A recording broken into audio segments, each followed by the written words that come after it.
Hi guys, welcome to முப்படை training academy. So guys, இன்னைக்கு நம்ம பிசி அல்டிமேட்ல எல்லாரும் எதிர்பார்த்து கேட்டுட்டே இருந்தீங்க சார், தமிழ் வினாக்கள் கொடுங்க, தமிழ் வினாக்கள் கொடுங்க, தமிழ் வினாக்கள் கொடுங்க. அவ்வளவு பாசமா தமிழ் மேல? சரி, உங்க பாசத்தை செக் பண்ணிடலாமா? தமிழ்நாடு டே என்னைக்கு? தமிழ்நாடு டே என்னைக்கு? ஓகேவா? ஸோ தமிழ்நாடு வந்து ஒரு மாநிலமான அந்தஸ்து வந்து தனியா பிரிச்சு ஒரு மாநில அந்தஸ்து கிடைச்சது வந்து நவம்பர் 1ஆம் தேதி பிரிச்சிருந்தாங்க. நவம்பர் 1 தான் பிரிச்சாங்க. ஸோ அதை தான் தமிழ்நாடு டேன்னு கொண்டாடிட்டு இருந்தோம். ஆனா ஒரு சில வாரிசு வந்தாங்க, அவங்களாம் மாத்திட்டாங்க தமிழ்நாடு டேவை. ஸோ தமிழ்நாடு டே என்னைக்கு அப்படின்றத கமெண்ட் பாக்ஸ்ல மறக்காம கமெண்ட் பண்ணுங்க. அது உங்களுக்கான ஒரு ஒர்க் அவுட். ஓகேவா? ஸோ இப்போ நம்மளுடைய தமிழ் வீடியோக்குள்ள போறோம். ஸோ என்ன தெரிஞ்சுக்கணும் அப்படின்றத விட ரொம்ப முக்கியமா நிறைய விஷயத்த கத்துக்கணும். ஸோ இப்போ நான் தமிழ்ல எடுக்க போறது வந்து உனக்கு ஸ்கோரிங் ஏரியா. தட் மீன்ஸ் வந்து உளவியல்ல கேட்கக்கூடிய கம்யூனிகேஷன் ஸ்கில் பார்ட்ல இருந்து எடுக்கக்கூடிய அந்த 5 கேள்விகளுக்கான ஒரு முன்னோட்டமா தான் இந்த தமிழ் வினாக்கள் 60 இருக்க போகுது. சரியா? ஸோ நீங்க தமிழுக்கு தகுதி தேர்வுக்கு படிக்கணும்னு ஆசைப்பட்டீங்கன்னா எங்களுடைய ரிவிஷன் மெட்டீரியல்ல 6th to 10th வரையும் தமிழுக்கான கொஷின்ஸ், அதாவது தமிழ்ல லூக் அண்ட் கார்னர் என்னெல்லாம் இருக்குமோ அதெல்லாம் அதுல இருக்கும். கண்டிப்பா எல்லாமே கவர் பண்ணப்பட்டது இருக்கும். ஸோ ரிவிஷன் மெட்டீரியல் சேல்ல இருக்குங்க, 350 rupees இருக்கு. ஸோ நீங்க அதை வாங்கிட்டு அதுல ஒரு 3 ஸ்டாண்டர்டாவது உருப்படியா படிச்சுக்கோங்க. 6th, 8th, 9th இல்ல 6th, 8th, 10th இந்த மாதிரி ஒரு 3 ஸ்டாண்டர்ட் உருப்படியா படிச்சா கூட உங்களால தமிழ் தகுதி தேர்வை என்ன பண்ண முடியும் பாத்தீங்கன்னா எளிமையா கிளியர் பண்ண முடியும். ஸோ தமிழ் தகுதி தேர்வுக்கு அதை யூஸ் பண்ணிக்கோங்க அந்த மெட்டீரியலா. பிளஸ் சயின்ஸ் அண்ட் சோஷியலுமே அதுல அவைலபிளா இருக்கும், நல்லபடியா படிச்சு வச்சுக்கோங்க. ஸோ இதே மாதிரி உங்களுக்கு வேற ஒரு விஷயம் அப்படின்னு பாத்தீங்கன்னா வேற என்ன சொல்லலாம், இது சொல்லலாம். தட் மீன்ஸ் வந்து கமெண்ட் டெஸ்ட் பேட்ச் இருக்கு. ஸோ கமெண்ட் டெஸ்ட் பேட்ச்மே இன்னும் ஒரு 4 days தான் இருக்கு அட்மிஷனுக்கு. ஸோ அட்மிஷன்ஸ் க்ளோஸ் ஆயிடும் 25ஆம் தேதியோட. அதுக்குள்ள அட்மிஷன்ஸ் போடணும்னு நினைக்கிற நபர்கள் அட்மிஷன்ஸ் போட்டுக்கோங்க. ஓகேவா? ஸோ நம்ம டைம் வேஸ்ட் பண்ணாம தமிழ் வீடியோக்குள்ள போலாமா? ஃபர்ஸ்ட் கொஸ்டின், கற்றான் என்பதன் வேர்ச்சொல் அறிக. இது நேரத்துக்கு நான் பேசுறத கூட கவனிக்காம இதுக்கு கமெண்ட் பண்ணிருப்பீங்க.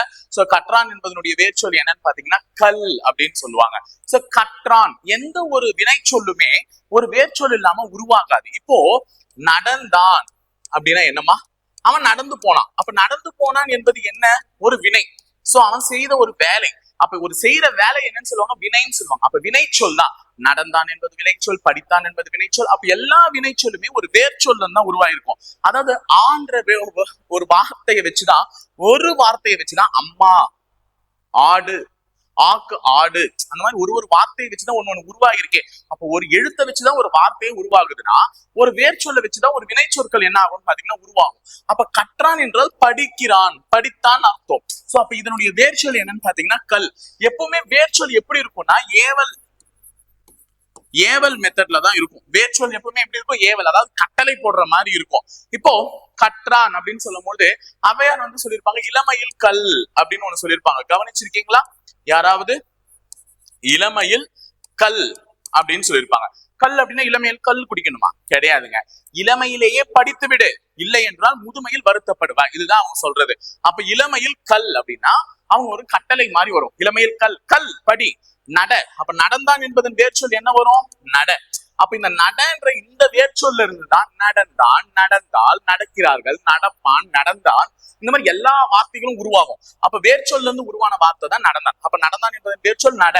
படித்தான் அல்லது படித்தால் இப்படி இருந்துச்சுன்னா இதனுடைய வேர்ச்சொல் என்ன? படி. அப்ப வேர்ச்சொல்கள் அனைத்துமே கட்டளை போடுற மாதிரி வரும். படி, நட, ஓடு, இப்படின்னு நீ சொல்றது எல்லாமே வேர்ச்சொல்கள் எல்லாமே கட்டளை போடுற மாதிரி வரும். சோ அதனால இதை தெரிஞ்சு வச்சுக்கோங்க. அப்ப கற்றான் என்பதன் வேர்ச்சொல் என்ன? கல் அப்படின்னு சொல்லிட்டு சொல்லியிருக்காங்க. 2வது கேள்வி, வேர்ச்சொல்லின் தொழிற்பெயர் காண்க. நல்லா ஞாபகம் வச்சுக்கோங்க. இங்க ஓடுன்ற வேர்ச்சொல்ல அவங்களே கொடுத்துட்டாங்க. ஓடு அப்படின்றது வந்து ஒரு கட்டளை போடுற மாதிரி இருக்கா? அப்ப ஓடுன்ற வேர்ச்சொல்ல அவர்களே கொடுத்துட்டாங்க. அந்த வேர்ச்சொல்லுடைய தொழிற்பெயர், தொழிற்பெயர்னா நீ செய்யக்கூடிய வேலையை தான் வந்து தொழிற்பெயர்னு சொல்லுவாங்க. இப்போ நீ படிக்கிற அப்படின்னா படித்தான் அப்படின்றது அது ஒரு தொழில் பெயர். படித்தல் அப்படின்றது ஒரு தொழில். சோ அவன் வந்து படிக்கிறான்ப்பா, படித்தல். அவன் வந்து நடக்கிறான்ப்பா, நடத்தல். இது எல்லாமே ஒரு தொழில். அப்போ ஓடு என்ற இதனுடைய தொழிற்பெயர் என்னன்னு பாத்தீங்கன்னா ஓடுதல் அல்லது ஓட்டம், எப்படி வேணா சொல்லலாம். சோ ஓடுதல்னே இருக்கு. சோ ஓடுதல் தான் வேர்ச்சொல். ஓடுதல், ஓடு என்ற வேர்ச்சொல்லுடைய தொழிற்பெயர். சரியா? அடுத்து, மழை காணா பயிர் போல உவமை கூறும் பொருள் தெளிக அப்படின்னு சொல்றாங்க. அப்போ மழை காணாத பயிர் எப்படி இருக்கும்? நம்ம எல்லாருக்குமே நல்லாவே தெரியும். மழைன்றது வந்து ஒரு பயிர் வளர்வதற்கு அவசியமானது. இப்ப மழையே பெய்யலன்னா அந்த பயிர் எப்படி இருக்கும்? வாடி போயிடும். வாடி போயிடும்னா என்னது? மழைக்கான பயிர் போல துன்பம் நிறைந்து வாடி போன மாதிரி இருக்கும். சோ வள்ளலார் சொல்லியிருக்காருல்ல, வாடிய பயிரை கண்ட போதெல்லாம் வாடினேன் வாடினேன் வாடினேன் அப்படின்னு சொல்லிட்டு. அப்ப வாடிய பயிர் அப்படின்றது எப்பன்னா மழை காணாத பயிர் போல. அப்போ ஒரு மழை காணாத பயிர் எப்படி இருக்கும்னா சோகமா இருக்கும். உடனே அழுகுன்னு சொல்லாதுங்க. பயிர் உட்காந்து அழுதுட்டோ இல்ல சிரிச்சுட்டோலாம் இருக்காது. சோ சோகமா இருக்கிற மாதிரி தெரியும்.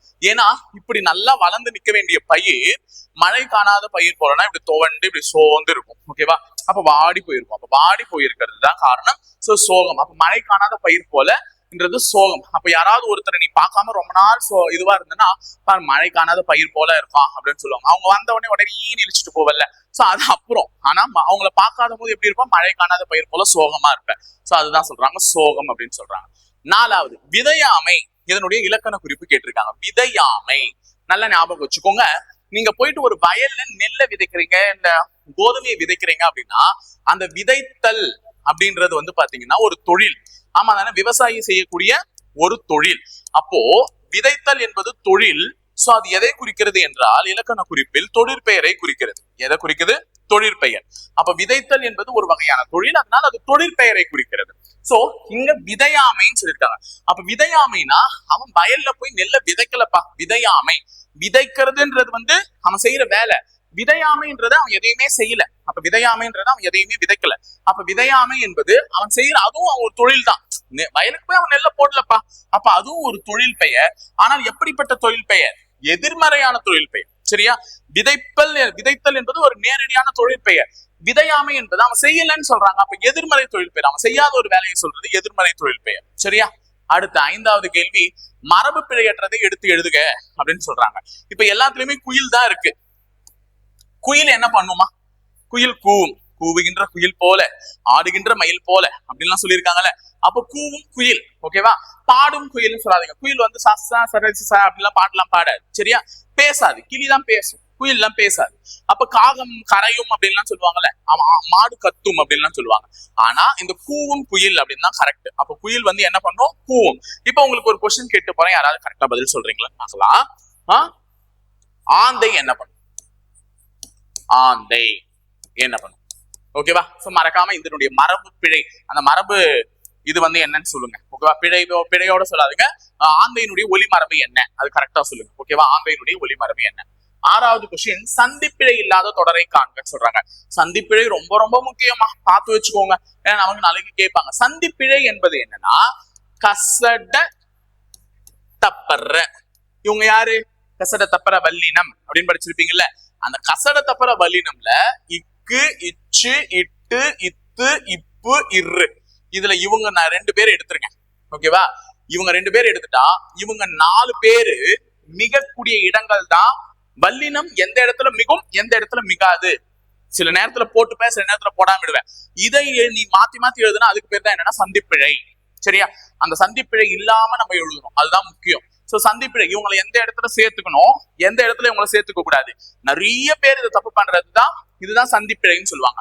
சோ இந்த மாதிரி எது இங்க கேட்டுனா ஆசிரியர் வருவதாக கூறி சென்றார், இதுதான் சந்திப்பிழை இல்லாத தொடர். இங்க பாருங்க, இங்க இக்கு சேர்க்கணும், இங்க இச்சு சேர்க்கணும். இக்கு இச்சு இதை கரெக்டா சேர்த்திருக்கணும். ஆசிரியர் வருவதாக கூறி சென்றார், அதை சொல்லும் போதே இருக்கணும். இதுதான் சந்திப்பிழை இல்லாத தொடர். இப்ப நீங்க இங்க இடத்துல சேர்க்காம விட்டுருக்கீங்கன்னா சந்திப்பிழை இருக்கிற தொடர். ஓகேவா? அப்ப சந்திப்பிழை இல்லாத தொடர் இது. ஆசிரியர் வருவதாக கூறி சென்றார்.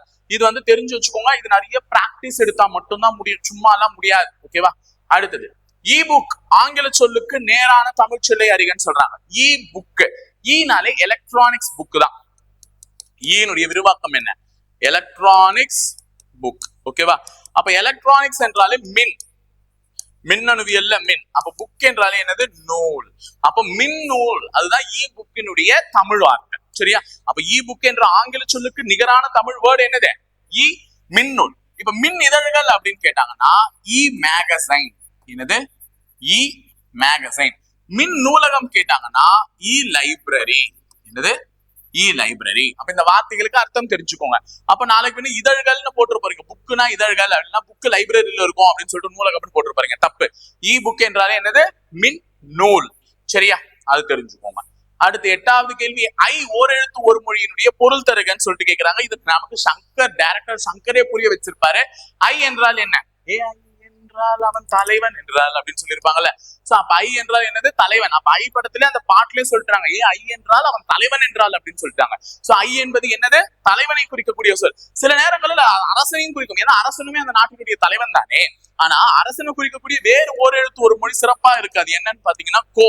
அப்ப கோ என்பதுதான் சரியாக அரசனை குறிக்கக்கூடிய ஒரு எழுத்து ஒரு மொழியா இருக்குமே தவிர ஐ வந்து தலைவனை தான் குறிக்கும். அதே மாதிரி இகழ்ச்சிக்கு ஓர் எழுத்து ஒரு மொழியே கிடையாது. நோய், இது நோயே இல்ல, நோய். நோய் என்பதற்கு இந்த நோ தான் ஓர் எழுத்து ஒரு மொழி. எல்லாருமே என்ன நினைச்சுக்கிறீங்க, நோய்க்கு வரக்கூடிய அந்த முதல் எழுத்தான இந்த நோவே வந்து ஓர் எழுத்து ஒரு மொழியா இருந்த போது நினைக்கிறீங்க. இது கிடையாது. ஒத்தைக்கால் கொம்பு, ஒற்றை கொம்பு, இந்த ஒற்றை கொம்பு போடக்கூடிய நோ தான் எதுக்கு வரும்? நோய்க்கு வரும். அந்த நோவை நோய்க்குன்னு சொல்லலாம், இல்லைன்னா துன்பம்னு சொல்லலாம், இல்லைன்னா வருத்தம்னு சொல்லலாம். சரியா? சோ இந்த நோ இது எல்லாத்தையுமே தான் குறிக்கும். இந்த நோ வந்து இது எல்லாத்தையுமே தான் குறிக்கும். துன்பம், வருத்தம், நோய் எல்லாத்தையுமே தான் குறிக்கும். நீங்க தவறி அது இதுக்கு மட்டும் நோய்க்கு மட்டும் போட்டுற போறீங்க. நாளை பின்ன இந்த நோய் என்ற ஓர் எழுத்து ஒரு மொழி எதை குறிக்கிறதுன்னு சொல்லிட்டு நோய் இல்லைன்னா விட்டுற போறீங்க. சார் சொன்னாரே அப்படின்னு சொல்லிட்டு துன்பமும் சொல்லலாம், வருத்தம்னு சொல்லலாம். சரியா? அடுத்து தன்வினை வாக்கியத்தை தேர்ந்தெடுக்க. தன்வினை, செய்வினை இதெல்லாம் இருக்குல்ல. சோ தன்வினை வாக்கியத்தை தேர்ந்தெடுக்கன்னு சொல்றாங்க. சிறுவன் பாடம் படித்தான் அப்படின்றதுதான் தன்வினை. அவன் செஞ்சான், அவன் செஞ்சுக்கிட்டான், அது அவனுக்காக செஞ்சுக்கிட்டான். சோ சிறுவன் பாடம் படித்தது யாருக்கு பயன் பெறு? அவனுக்கு தான் பயன் தரும். அவன் படிச்ச பாடம் அவனுக்கு தானே பயன் தரும். அப்ப சிறுவன் பாடம் படித்தான் என்பதுதான் என்னன்னு பாத்தீங்கன்னா தன்வினை வாக்கியம். சிறுவனால் பாடம் படிக்கப்பட்டது. இந்த ஆல் அப்படின்ற சவுண்ட் வந்துச்சுனாலே முடிவு பண்ணிடுங்க அது என்ன வினை? செயப்பாட்டு வினை வாக்கியம். செயப்பாட்டு வினை வாக்கியம். சரியா? இது வந்து கேள்வி அப்படி வந்துருச்சு. சரியா? அடுத்து 10வது கேள்வி. செய்வினை, செயப்பாட்டு வினை வாக்கியங்களை கண்டெழுதுதல். இப்ப நமக்கு இங்க கொடுத்திருக்காங்கல்ல, இதுல எது செய்வினை, இது செய்வினையா இல்ல செயப்பாட்டு வினையான்னு கேக்குறாங்க. பானை குயவனால் வரையப்பட்டது. பானை குயவனால் வரையப்பட்டது. அப்போ ஒரு பானையை செய்யக்கூடிய தொழிலாளர்களுடைய பேர் என்னன்னு சொல்லுவாங்க? குயவன் சொல்லுவாங்க. அப்ப பானையை செய்வது யாரு? ஒரு குயவன். அந்த பானை குயவனால் வரையப்பட்டது அப்படின்னு சொல்லியிருக்காங்க. அப்ப இங்க என்ன சவுண்ட் வருது? ஆல் அப்படின்ற சவுண்ட் வருதா? பானை குயவனால் அப்படின்னு வருது. அப்ப ஆள் வந்துச்சுனாலே அது என்னது? செயப்பாட்டு வினை வாக்கியம். முடிஞ்சிருச்சு. இப்ப இதுல ஒரு மரபு சொல்லியிருக்காங்க. என்னன்னா பானை என்பது என்ன பண்ணுவாங்கன்னு பாத்தீங்கன்னா வனைவார்கள். பானை வனைவார்கள், வனைவார். சரியா? அப்போ பானைக்கு என்ன வரணும்னா வனை செய்தார்கள் சொல்லக்கூடாது. பானையை வந்து செய்தார்கள் சொல்லக்கூடாது. பானை என்ன சொல்லணும்? வனைந்தது. பானை வனைந்தது. அதுதான் மரபு. சரியா? அதே கூடை, கூரை இப்படி எல்லாம் இருக்கும்ல. அப்ப கூரை வந்து வேய்ந்தனர். கூடை வந்து என்னது? வேய்ந்தனர். கூடை வந்து முடைந்தனர். முடைந்தனர். இதெல்லாம் மரபு. இந்த பொருட்கள் எல்லாம் இப்படிதான் செய்யணும்ன்றது மரபு. அப்ப பானையை வந்து வனைவார்கள், கூடையை வந்து முடைவார்கள், கூரையை வந்து வேய்வார்கள். சோ இதெல்லாம் இருக்கு. சரியா? அதெல்லாம் தெரிஞ்சு வச்சுக்கோங்க. ஒரு கேள்வி, ஒரே கேள்விதான். அதுல இந்த விஷயத்தெல்லாம் சொல்லிட்டேன். அடுத்தது எவன் ஒருவன் என்பதனை சேர்த்து எழுத கிடைக்கும் சொல் என்னன்னு சொல்லிட்டு கேட்டிருக்காங்க. நீங்க கேட்டிருக்காங்க, தெளிவா சொல்லியிருக்காங்க. எவன் கூட்டல் ஒருவன். அப்போ உடல் மேல் உயிர் வந்து ஒன்றுவது இயல்பே அப்படின்ற ஒரு விதி இருக்கு. உடல் மேல் உயிர் வந்து ஒன்றுவது இயல்பேன்னு ஒரு புணர்ச்சி விதி. அப்போ இது வந்து உடல். உடல் என்றால் என்ன? மெய்யெழுத்து. இது வந்து உயிர். உயிர் என்றால் என்ன? உயிரெழுத்து. சரியா? உயிரெழுத்து. அப்போ உடல் மேல் உயிர் வந்து ஒன்றுவது இயல்பே, இது இதோட சேரும் அப்படின்னு சொல்றாங்க. அப்போ இன் கூட்டல் ஓ சேரும் பொழுது என்னன்னு பிறக்கும்? நோன்னு பிறக்கும். அப்போ எழுதும் பொழுது எவ இன் கூட்டல் ஓ வந்து என்னன்னு பொருந்திருச்சு? நோ. அங்க பக்கத்துல இருக்கக்கூடிய ருவன் அப்படியே எழுதிடலாம். அப்ப எவன் ஒருவன் அப்படின்றதுதான் வந்திருக்கும். Answer option A. புரிஞ்சுச்சா? அப்ப உடல் மேல் உயிர் வந்து ஒன்றுவது இயல்பே. கூட்டல் குறிக்கு முன்னாடி ஒரு மெய்யெழுத்தும் கூட்டல் குறிக்கு பின்னாடி ஒரு உயிரெழுத்தும் இருக்கும் போது அந்த இரண்டும் இணைய ஆரம்பிக்கும். அப்ப இன் கூட்டல் ஓ நோ என்று புணரும். சரியா? இது தெரிஞ்சு வச்சுக்கோங்க. அடுத்து 12வது கேள்வி. காடெல்லாம் என்னும் சொல்லை பிரித்து எழுத கிடைப்பது என்னன்னு சொல்லிட்டு கேட்டிருக்காங்க. காடெல்லாம் இது எப்படி பிரிச்சிருப்பாங்கன்னா காடு கூட்டல் எல்லாம் அப்படின்னு தான் பிரிச்சிருப்பாங்க. காடு கூட்டல் எல்லாம். ஆமா சார், இதுக்கு முன்னாடி ஏதோ உடல் மேல் உயிர் வந்து ஒன்றுவது இயல்பே அப்படின்னு சொன்னீங்க. இங்க எங்க உடல் இருக்கு, இங்க எங்க உயிர் இருக்குன்னு கேட்டீங்கன்னா இங்க உயிர் தான் இருக்கு. அதுல எந்த மாற்றமும் இல்ல. இந்த காடு கூட்டல் எல்லாம் அப்படின்னும் பொழுது இந்த ஈற்றெழுத்தில் இருக்கக்கூடிய தகரம் உகரம், உகரம் கெட்டு, உகரம் வந்து என்ன ஆகும்? கெட்டு இந்த டூ என்னவா புணரும்னா இட்டா புணரும். டூ வந்து என்னவா புணரும்? இட்டா புணரும். அப்ப என்னன்னு மாறிடும்? காட் கூட்டல் எல்லாம் அப்படின்னு மாறும். காட்கூட்டல் எல்லாம். இப்போ உடல் மேல் உயிர் வந்து ஒன்றுவது இயல்பே விதி செயல்பட்டு இட்டு பிளஸ் ஏ வந்து காடு, சாரி காடே, ஓகேவா? இட்டு பிளஸ் ஏ காடே எல்லாம் அப்படின்னு மாறும். சரியா? காடெல்லாம் அப்படின்னு மாறும். அதுதான் காடெல்லாம் வந்தது. அப்போ உகரம் கெட்டு, அந்த உகரம்ன்ற இட்டு கெட்டு அதுக்கப்புறமா அது என்னவா மாறும்? இதுவா மாறும். சரியா? இது தெரிஞ்சு வச்சுக்கோங்க. 13வது கேள்வி, இறந்த காலத்தை உணர்த்தும் தொடர் எது அப்படின்னு சொல்லிட்டு கேக்குறாங்க. இறந்த காலத்தை உணர்த்தும் தொடர் எது? அப்போ இறந்த காலம் என்றால் நேற்று நடந்தது, நேற்றுக்கு முன்னாடி நாள் நடந்தது, இல்ல போன மாசம் நடந்தது, இல்ல போன வருஷம் நடந்தது. எதிர்காலம்னா நாளை, நாளை மறுநாள், இல்ல அடுத்த வருஷம், இல்ல அடுத்த வாரம், இல்ல அடுத்த மாசம், ஏதாவது சொல்லும்.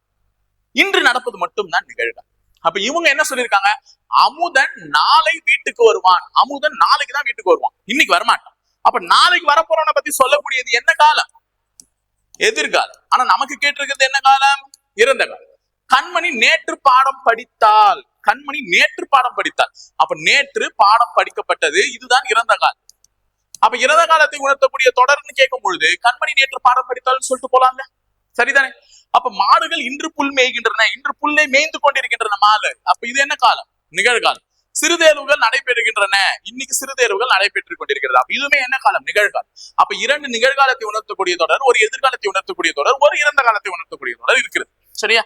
இது தெரிஞ்சு வச்சுக்கோங்க. அடுத்து 14 பெரிய கொஸ்டின் நினைக்காதீங்க, விடைக்கேற்ற வினா அமைக்க. இது கண்டிப்பா உங்களுக்கு வரும். சரியா? திருக்குற்றாலநாதர் கோவில் வித்துவான் என்ற சிறப்பு பெயர் பெற்றவர் திரிகூட ராசப்ப கவிராயர். அப்போ இதுதான் உனக்கு கேள்வி. இந்த விடை, இது உனக்கு விடை கொடுத்துட்டேன், இந்த விடைக்கேற்ற வினாவை எழுதுகன்னு சொல்றாங்க. அப்ப உனக்கு விடை கொடுக்கப்பட்டு விட்டது. அந்த விடைக்கான வினா எதுவா இருந்திருக்கும்? எந்த வினா எழுப்பப்பட்டிருந்தால் இந்த பதில் உனக்கு கிடைக்கப்பட்டிருக்கும். இதுதான் அவன் கேட்கிற கேள்வி. அப்ப இந்த பதிலுக்கான கேள்வி என்ன? கேள்வி கேட்க தீசி, பதில் சொல்றது தானே கஷ்டம் அப்படின்னு சொல்லி பழகிட்டீங்க. ஆனா பதில் சொல்லிட்டான், இப்ப அதற்கான கேள்வி கேட்கிறான். திருக்குற்றாலநாதர் கோவில் வித்துவான் என்ற சிறப்பு பட்ட பெயர் பெற்றவர் திரிகூட ராசப்ப கவிராயர். அப்போ திருக்குற்றாலநாதர் கோவில் வித்துவான் என்ற சிறப்பு பெயர் பெற்றவர் யார் அப்படின்ற இந்த கேள்வியை கேட்டிருந்தா, திருக்குற்றாலநாதர் கோவில் வித்துவான் என்ற சிறப்பு பட்ட பெயர் பெற்றவர் திரிகூட ராசப்ப கவிராயர். அப்ப இந்த யார் என்ற கேள்விக்கு இந்த பதில் என்ன ஆனது? எனக்கு கிடைச்சிருக்கும், திரிகூட ராசப்ப கவிராயர். சி பாருங்க, திருக்குற்றாலநாதன் கோவில் வித்துவான் என்ற பெயர் பெற்றவர் யார்? சிறப்பு பெயர். ஏன்னா இங்க சிறப்பு பெயர்னு சொல்லியிருக்காங்க, சிறப்புப்பட்ட பெயர், அதனால அதை சொல்லணும். இதனால இது வெறும் பெயர்னு கேட்டிருக்காங்க, அதனால இது வராது. திருக்குற்றாலநாதன் கோவில் மகாவித்துவான் என்ற பெயர் பெற்றவர் யார்? இங்க மகாவித்துவானே சொல்ல, அதனால இதுவும் வராது. குத்தாலநாதர் கோவில் வித்துவான், அது திருக்குற்றாலநாதர்ல, வெறும் குத்தாலநாதர் இல்ல, அதனால அதுவும் வராது. அதனால கேள்வியை பார்த்துட்டு அட்டென்ட் பண்ணுங்க. அடுத்து 15, அழுவம் என்ற சொல்லின் பொருளை தேர்ந்தெடுங்க அப்படின்னு சொல்றாங்க. அழுவம் என்றால் என்னன்னா ஒரு பெரும் நீர் கொண்ட பரப்பு. அழுவம் என்றாலே என்னது? ஒரு பெரும் நீர் கொண்ட பரப்பு. பெரும் நீர்னா என்னமா? பெரும் நீர் அதிகப்படியான நீர்வளம் கொண்ட பரப்பு. சரியா? அதிகப்படியான நீர். அப்ப அதிகப்படியான நீர் எங்க இருக்கும்? கடல்ல தான் இருக்கும். அப்ப அழுவம் என்றால் என்ன? கடல். அழுவம் என்றால் என்ன? கடல். நாளை பின்ன சார் கடல் ஆப்ஷன்லயே இல்ல, நீ தானே நடத்தின, கடல் இல்ல, வேற ஏதோ இருக்குது, வானம் இருக்குது, மேகம் இருக்குது, காடுன்னு இருக்குது, மனம்னு இருக்குது, இப்படி எல்லாம் இருக்கே சார், நீ என்ன அழுவம்னா கடல்னு சொன்னா கடலே ஆப்ஷன்ல இல்லையே அப்படின்னா, அழுவத்தினுடைய இன்னொரு பெயர் என்னன்னு பாத்தீங்கன்னா காடு. காடையும் என்னன்னு சொல்லலாம்னா அழுவம்னு சொல்லலாம். சரியா? அப்ப அழுவம் என்றால் கடலும் சொல்லலாம், காடும் சொல்லலாம். ஆனால் முக்கியமா உன் பள்ளி பாட புத்தகத்துல கொடுத்திருப்பது கடல் தான். சரியா? அதனால கடல் தெரிஞ்சுக்கோங்க. அப்ப அழுவம் என்ற சொல்லின் பொருள் என்னது? கடல். அப்படி கடல் இல்லாத பட்சத்துல வேற ஏதாவது தோணலாம், செலக்ட் பண்ணலாம் அப்படின்னா என்ன தோணலாம்? காடு. சரி, அப்ப அழகு என்ற சொல்லினுடைய பேர் என்ன? வனப்பு. சரியா? வனப்பு அப்படின்னு சொன்னா அது அழகுன்னு சொல்லலாம். அப்ப வனப்பு என்ற சொல்லினுடைய பொருள் என்னன்னு கேட்டாங்கன்னா அழகு. அடுத்தது வானம் என்றால் என்னன்னு சொல்லலாம்னா விசும்பு. வானம் என்றால் என்னன்னு சொல்லலாம்னா விசும்பு. அப்ப அழுவம் என்றால் காடு, கடல், வானம் என்றால் விசும்பு, அழகு என்றால் வனப்பு. இதெல்லாம் தெரிஞ்சு வச்சுக்கோங்க. சரியா? அடுத்தது போலாமா? ஐப்பசி அடமழையில ஊருணி நிறைந்தது, தொடரில் உள்ள பிழைகளை நீக்கி எழுதவும் அப்படின்னு சொல்றாங்க. அப்ப ஐப்பசி என்பது ஒரு மாதம். ஐப்பசி என்பது ஒரு மாதம். இப்ப நம்ம புரட்டாசியில இருக்குமா? இப்ப எல்லாருமே புரட்டாசி மாசத்துல இருக்கும். இந்த புரட்டாசி மாசத்திற்கு அடுத்த தமிழ் மாதம் என்ன? ஐப்பசி. அதுதான். அப்ப அது சரியாதான் இருக்கு. இது ஐப்பசி. ஐயோ ஐப்பசி, எனக்கு ரொம்ப பசிக்குது, அந்த இல்ல. அப்ப இது சரியில்லை. அப்போ அந்த தொடரில் இருப்பதையே தவறாக எழுதியிருக்கிறதுனால ஏ ஆப்ஷன் வராது, எலிமினேட்டட். அடுத்தது அடமழை. அடமழைடா. அடமழைலாம் நம்ம பேச்சு வழக்குல சொல்றோம், அடமழை பெய்யுதுப்பா அப்படின்னு சொல்லலாம். ஆனா எழுத்து வழக்குல எழுதும் போது அடைமழைன்னு தான் எழுதும். அடைமழை வரும் அப்படின்னு சொல்லலாம்ல. அப்ப அடைமழையில் என்பது இதுதான் சரியாக இருக்குமே தவிர இது சரியா இருக்காது. B option eliminated. இப்ப அடுத்து உனக்கு ஒரே ஒரு ஸ்பெல்லிங் மிஸ்டேக், ஊருணி. கேள்வியில கொடுத்த ஊருணியே சரியா இருக்கா இல்ல வேற எதனா சரியா இருக்கா? நல்ல ஞாபகம் வச்சுக்கோங்க. இந்த மாதிரி எழுத்துக்களுக்கு வந்து சரியான மிஸ்டேக்ஸோட பேசிடுவீங்க. ஆனால் ஊருணிக்கு எந்த சுழி நான் போடுறது போடணும்னா 3 சுழி நான் போடுறதுதான் போடணும். அப்ப டி ஆப்ஷன் எலிமினேட்டட். ஏன் சார் இது நீங்க பாட்டுன்னு சொல்லிட்டீங்க, எனக்கு ஞாபகம் இருக்கணும்ல எக்ஸாம் வரையும் அப்படின்னா, ஊருணி அப்படி என்னன்றதை தெரிஞ்சுக்கோங்க. ஊருணி என்றால் ஒரு ஊர்ல அனைவரும் சேர்ந்து தண்ணீர் குடிக்கக்கூடிய இடம் இருக்கிறது தான். அப்போ ஊர் சேர்ந்து உண்ணுதல், தண்ணீரை வந்து என்ன பண்றாங்க, உண்ணுதல். ஊர் சேர்ந்து உண்ணக்கூடிய உண்ணிதான் ஊருணி அப்படின்னு வந்து பெயரா மாறுச்சு. அப்ப ஊருணி சும்மா வரல, ஊர் சேர்ந்து உண்ணக்கூடிய உண்ணி. சரியா, உண்ணி. அப்ப உண்ணுதல் என்பதற்கு என்ன எத்தனை சுழி போடுவீங்க?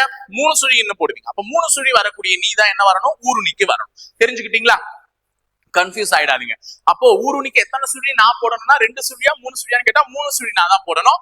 ஊர் சேர்ந்து உண்ணுதல். சரியா, அடுத்து 17வது கேள்வி.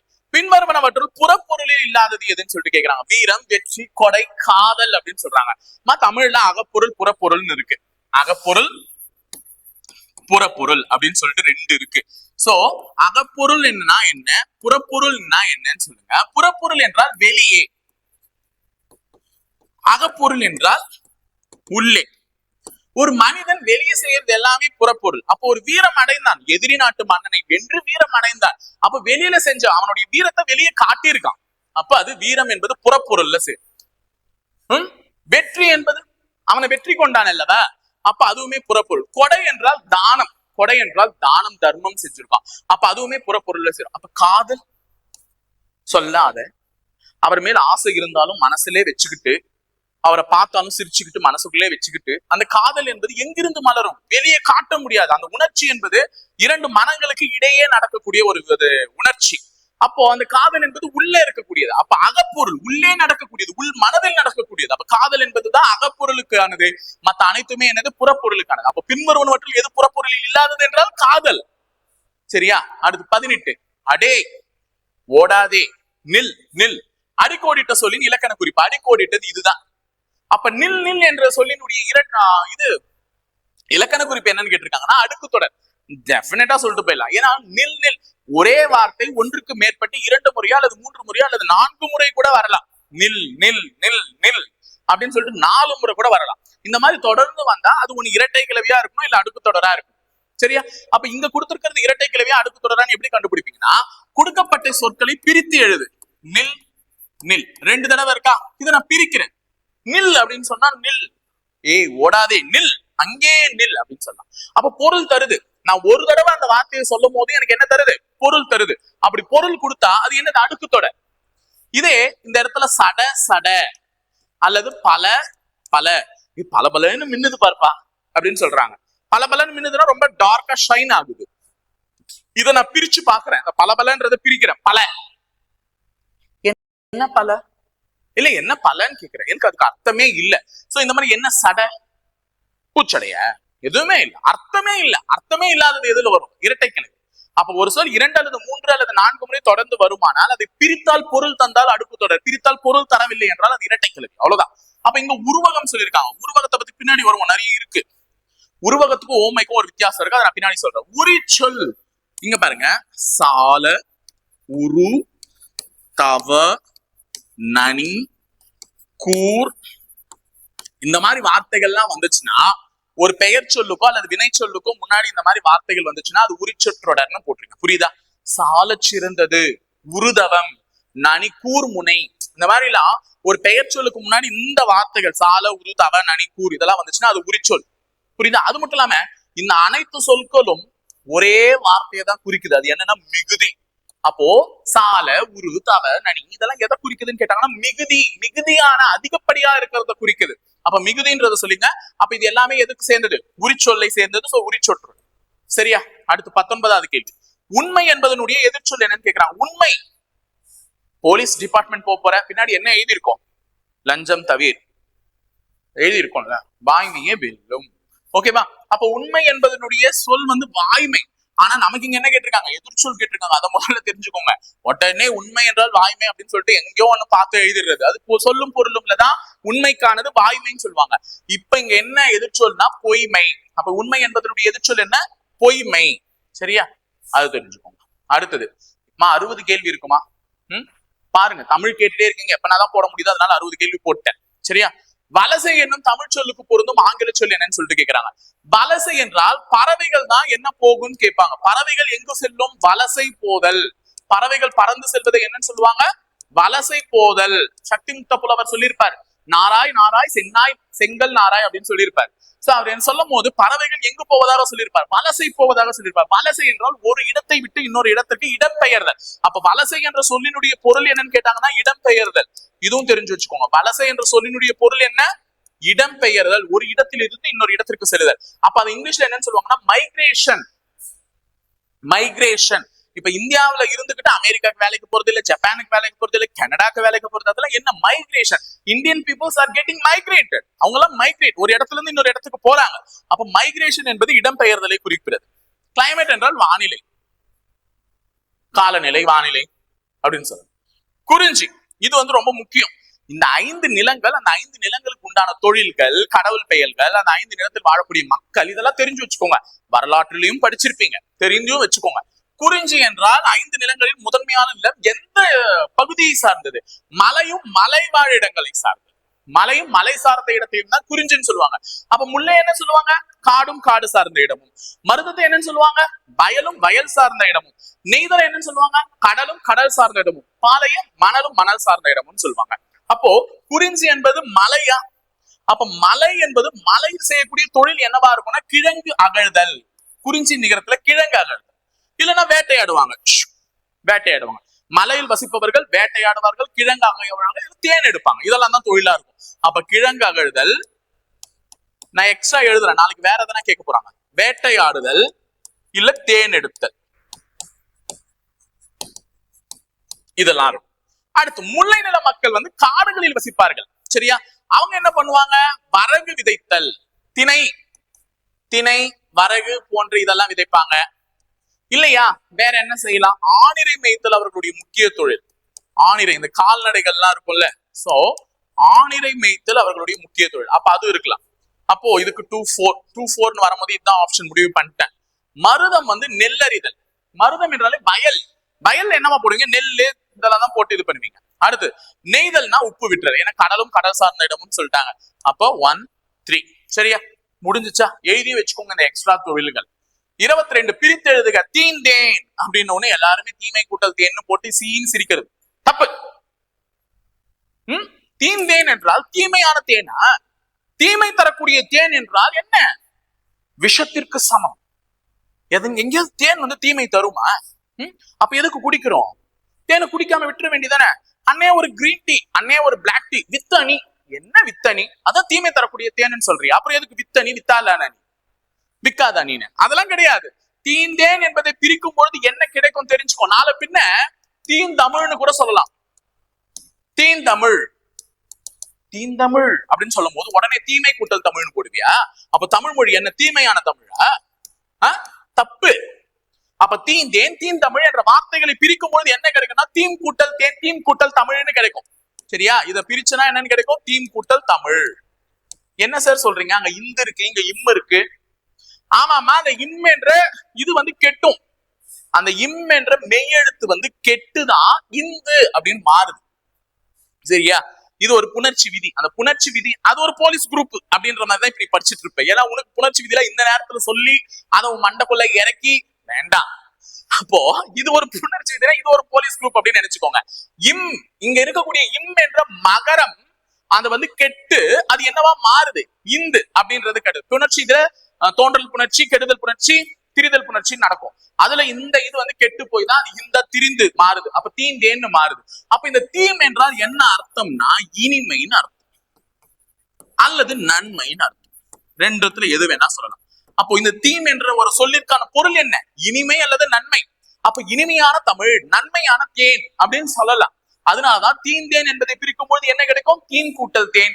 தீந்தமிழ் என்பதை பிரிக்கும் போது என்ன கிடைக்கும், தீம் கூட்டல் தமிழ். சரியா, தெரிஞ்சுக்கோங்க. நாளைக்கு போயிட்டு தீமைன்னு போடாதீங்க, அடுத்து ஒருமை பன்மை பிழையற்ற தொடர் எதுன்னு சொல்லிட்டு கேக்குறாங்க. அவர்கள் சான்றோர்கள் அப்படின்னு நீங்க எல்லாமே கொடுத்துட்டான். இந்த வார்த்தை தான் மாறுது. 8ஆம் வகுப்பு பாட புத்தகத்துல இருக்கு, படிச்சுக்கோங்க. போன வாட்டி கூட கேட்டாங்க. சரியா? அல்லன், அல்லர், அல்ல, அன்று, அது, அல்லை, இதெல்லாம் எது எதுக்கு வரும்ன்றதை தெரிஞ்சுக்கோங்க. ஏன்னா இந்த இங்கிலீஷ்ல படிக்கிற மாதிரி தான் first person, second person, third person படிப்பீங்கல்ல, அந்த மாதிரி இங்க தன்னிலை, முன்னிலை, படர்க்கைன்னு படிப்பீங்க. அதுல இருக்கக்கூடிய சிங்குலர் ஒருமைகளுக்கு என்ன யூஸ் பண்ணணும், பன்மை ப்ளூரலுக்கு என்ன யூஸ் பண்ணணும்ன்றதை தெரிஞ்சுக்கோங்க. 8ஆம் வகுப்பு பாட புத்தகத்துல இருக்கும். இப்ப இங்க அவர்கள் சான்றோர்கள், அப்ப அவர்கள் என்பதே பன்மை தான். சான்றோர்கள்னாலும் பன்மை. பன்மை என்றால் என்ன? அதிகப்படியான நபர்கள் இருப்பது. அப்ப அவர்கள் சான்றோர்கள் என்னன்னு சொல்லணும்னா அல்லர்ன்னு சொல்லணும். அப்ப இங்க வரும். இதே இந்த அவன் வந்து இங்க சான்றோர் அப்படின்னு ஒரே வார்த்தை சிங்குலர் வந்துருந்துச்சுன்னா நான் என்ன சொல்லியிருப்பேன்? இந்த அல்லன்ற வார்த்தையை யூஸ் பண்ணிருப்பேன். அவன் சான்றோன், சான்றோன், சான்றோர் இல்ல, சான்றோன் அல்லன் அப்படின்னு சொல்லியிருப்பேன். சரியா? அப்ப இங்க அங்கேயும் ப்ளூரல் இங்கேயும் ப்ளூரல் வந்ததுனால அல்லர் அப்படின்ற வார்த்தையை யூஸ் பண்றேன். சரியா? கரெக்டா? அடுத்து 24வது கேள்வி. பொறுத்துக, எதிர்ச்சொல் அறிகன்னு சொல்லிட்டு கேட்டிருக்காங்க. உயர்ந்த, உயர்ந்த என்றால் என்ன? தாழ்ந்த. உயர்ந்திருந்தால் தாழ்ந்த. களிப்பு என்றால் மகிழ்ச்சின்னு அர்த்தம். அது தெரிஞ்சு வச்சுக்கோங்க. களிப்பு என்றால் என்ன? மகிழ்ச்சி. ரொம்ப மகிழ்ச்சியா இருக்கியா, ரொம்ப களிப்பா இருக்கியான்னு கேட்பாங்க. களிப்பு என்றால் மகிழ்ச்சி. அப்ப மகிழ்ச்சியினுடைய எதிர்ச்சொல் துயரம். ஒண்ணு. வெம்மை என்றால் தன்மை. விரைவு என்றால் தாமதம். விரைவுனா விரைந்து வா, விரைந்து வான்னு அர்த்தம். அப்போ அதுக்கு ஆப்போசிட் தாமதம், லேட்டாவான்னு அர்த்தம். அப்ப இது முடிஞ்சிச்சு.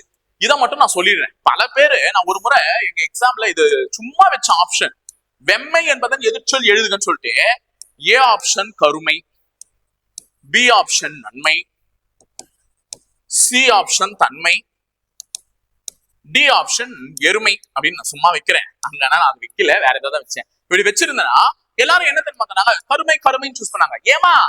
வெண்மையினுடைய எதிர்ச்சொல் தான் கருமை. வெண்மை. புரியுதா? வெண்மை என்றால் வெள்ளை நிறம், கருமை என்றால் கருப்பு நிறம். அப்ப வெண்மையினுடைய எதிர்ச்சொல் தான் கருமை. இங்க நான் என்ன கேட்டிருக்கேன்? வெம்மைன்னு கேட்டிருக்கேன். வெம்மைனா என்னன்னு தெரியுமா? என்னன்னு தெரியுமா? முதல்ல அதிகப்படியான வெயில் காய்ந்தால் அப்பப்பா முடியல, வேர்த்து கொட்டுது அப்படின்னு சொல்றல்ல, அதுதான் வெம்மை. அப்ப அந்த வெம்மைக்கான எதிர்ச்சொல் என்னன்னா தன்மை அப்படின்றத அர்த்தம். இங்க கொடுத்திருக்கேன்னா 2. தன்மை என்றால் குளிர்ச்சி. அப்ப தண்டருள் புரிந்தானே, குளிர்ந்த கருணையை பொழிந்தானே அப்படின்னு சொல்றாங்க. அப்ப குளிர்ச்சி. தன்மை என்றால் என்னது? குளிர்ச்சி. தண்டருள், தாய்மானவர் படிச்சிருப்பார். தண்டருள் அப்படி என்றால் தன்மையான அருள். தண்டருள் என்றால் என்ன? தன்மை கூட்டல் அருள். தன்மையான அருளை பொழிந்தவன். தன்மை என்றால் குளிர்ந்த கருணையை பொழிந்தவன். அருள் என்றால் கருணை, தன்மை என்றால் குளிர்ந்த. அப்ப குளிர்ச்சியை தான் தன்மைன்னு சொல்லுவாங்க. வெம்மையை வந்து வேட்கை, வெக்க, வெக்க அப்படின்னு சொல்லுவீங்க. அப்ப வெம்மை வந்து தன்மை. புரியுதா? இனிமே எங்கன்னா மாத்தி கருமைன்னு போட்டு வச்சீங்கன்னா இதுதான் எருமை. புரியுதா? திட்டதான் செய்வாங்க. சரியா? அப்ப வெம்மை என்றால் என்னது? தன்மை. வெண்மை என்றால் தான் என்னது? எதிர்ச்சொல் கருமை. சரியா? 25வது கேள்வி. டிக்ஷனரி என்பதனுடைய எதிர்ச்சொல் கேட்டிருக்காங்க. டிக்ஷனரி. ஆனா அகராதி பிடிச்ச பயலே, நம்ம வடிவேல் சரியா சொல்லியிருக்காருல. அப்ப அகராதி.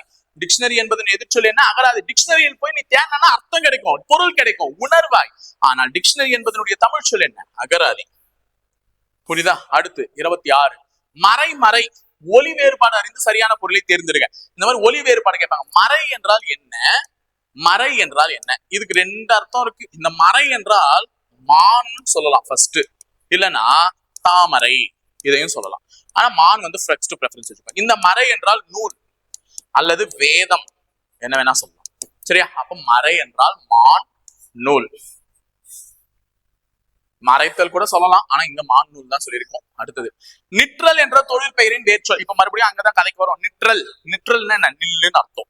சோ அப்ப நில் தான் அந்த தொழில் செயலின் வேர்ச்சொல். எப்பவுமே வேர்ச்சொல் எப்படி இருக்கும்னு சொன்னா கட்டளையா இருக்கும். நில் அப்படின்னு சொன்னா என்ன? கட்டளை. அப்ப நிற்றல் என்ற வேர்ச்சொல்லின் எதிர்ச்சொல் வேர்ச்சொல் என்ன? கட்டளை. பைங்கூழ் இலக்கண குறிப்பு தருகன்னு சொல்லிட்டு கேட்டிருக்கான். பைங்கூழ் என்றால் பிரிக்கும் பொழுது நல்லா ஞாபகம் வச்சுக்கோங்க. பைங்கூழ் என்றால் நல்ல வளமான பயிர்னு அர்த்தம். அப்போ பசுமை பிளஸ் கூழும் தான் அது பிரியும். பைங்கினே பிரிக்க முடியாது. பைங்கினா என்ன? பசுமை. அப்ப மை வந்துச்சுனாலே அது என்னது? பண்பு தொகைன்னு அர்த்தம். மை வந்துச்சுனாலே என்னது? பண்பு தொகை. அப்ப இது 28வது கேள்விக்கு பண்பு தொகை. அடுத்து ஆ என்ற ஓரெழுத்து ஒரு மொழிக்குரிய பொருள் கேட்கிறாங்க. ஓரெழுத்து ஒரு மொழியில நான் ஏற்கனவே நோனா துன்பம், துயரம், நோயின்னு சொன்னேன். ஐனா தலைவன் சொன்னேன். கோனா அரசன் சொன்னேன். இங்க ஆன்னு கேட்கிறாங்களா? ஆ என்றால் என்ன? பசு. ஆ என்றால் என்ன? பசு.